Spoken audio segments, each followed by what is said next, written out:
दुसऱ्यांशी चांगलं वागूनही लोक आपल्याशी वाईटच का वागतात? जाणून घेऊया कारण. आपण चांगले तर जग चांगलं ही थोड्या मोठ्यांची शिकवण आपण अंमलात आणतो, परंतु बरेचदा अनुभव असा येतो की कितीही चांगले वागा पण लोक आपल्याशी वाईटच वागतात. असे का? हा प्रश्न आपल्याला पडतो आणि चांगुलपणावरून आपला विश्वासच उडायला लागतो. त्यावर उत्तर दिले एका साधू महाराजांनी. एका गावातला एक तरुण अतिशय साधा भोळा आणि प्रेमळ होता. कोणी कसेही वागो पण त्याने आपला चांगुलपणा मात्र कधीच सोडला नव्हता. परंतु एक वेळ अशी येते जेव्हा त्याच्या संयमाचा बांध फुटतो आणि आपल्याला स्वतःच्या चांगुलपणाचाही राग येऊ लागतो. मन व्यवहारी होते, स्वार्थी होते, परंतु हा बदलही आपल्याला सहन होत नाही. कारण चांगले वागणे हा आपला स्थायी स्वभाव असतो. त्या तरुणाच्या बाबतीतही तेच झाले. तो अतिशय अस्वस्थ होता. त्याने गावातल्या एका साधू बाबाकडे जाऊन शंकेचे समाधान विचारले.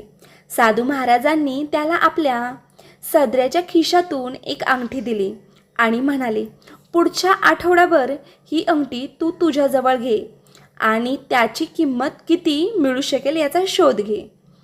फक्त काही केल्या ही अंगठी विकू नकोस. प्रश्न आणि उत्तर त्याचा परस्पर काहीही संबंध नसताना साधू महाराजांनी दिलेलं काम पाहून तरुण निराश झाला. परंतु त्याने दिलेले काम पूर्ण करायचे ठरवले. तो एका व्यापाऱ्याजवळ गेला, त्याला अंगठी दाखवली. तो त्या अंगठीचे 1000 रुपये देईन म्हणाला. तरुण मुलगा दुसऱ्या व्यापाऱ्याकडे गेला. त्या व्यापाऱ्याने 10,000ची बोली लावली.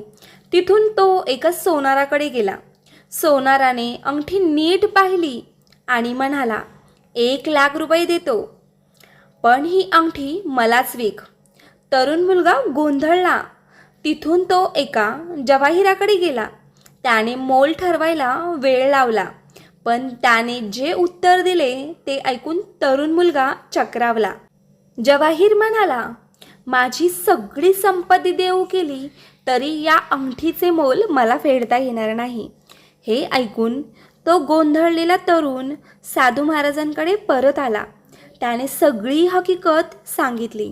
त्यावर साधू महाराज म्हणाले, बाळा, अंगठीची किंमत ज्याने त्याने आपल्या कुवतीनुसार सांगितली. जो खरा रत्नपारखी होता त्याने ही अंगठी अमूल्य आहे असे सांगितले. याचाच अर्थ आपले गुण ओळखणारा आणि त्या गुणांची कदर करणारा सुद्धा तेवढाच गुणवान असावा लागतो. जे लोक तुझी किंमत करत नाहीत ते त्याच्या कुवतीप्रमाणे तुझ्याशी व्यवहार करतात. मात्र जे तुला ओळखतात ते तुझी किंमत आणि तुझी योग्यता समजतात. तू ही अंगठी आहेस हे आधी ओळख आणि तुझी किंमत सामान्य व्यापाराने ओळखावी अशी अपेक्षासुद्धा करू नकोस. तुझा चांगुलपणा कायम ठेव. कोणीतरी रत्नपारखी आयुष्यात नक्कीच भेटेल. एक गोष्ट सदैव लक्षात ठेवा की रिकाम्या भांड्यावर झाकण आणि चुकीच्या विचारांची पाठराखण काही उपयोगाची नसते. तुम्ही चांगले आहात की वाईट आहात हा विचार कधीच करू नका. कारण लोकांना गरज पडली की तुम्ही चांगले आणि गरज संपली की तुम्ही वाईट. आपण पायाने चालतो तेव्हा तो प्रवास होतो, हृदयाने चालतो तेव्हा ती यात्रा होते आणि भार हरपून चालतो तेव्हा ती वारी होते. माणूस हे अजब रसायन आहे.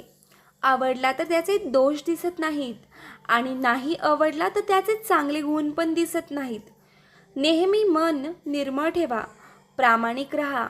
कोणी कितीही फसवले तरी एक लक्षात ठेवा, प्रामाणिक माणसाच्या पाठीशी नेहमी सत्य उभं असतं. माझं चुकलं हे शब्द समोरच्याच्या काळजाला स्पर्श करतात, परंतु हे शब्द म्हणण्यासाठी फार सामर्थ्य लागतं. हे सामर्थ्य आपल्या सर्वांमध्ये वृद्धिगत व्हावं हीच सदिच्छा.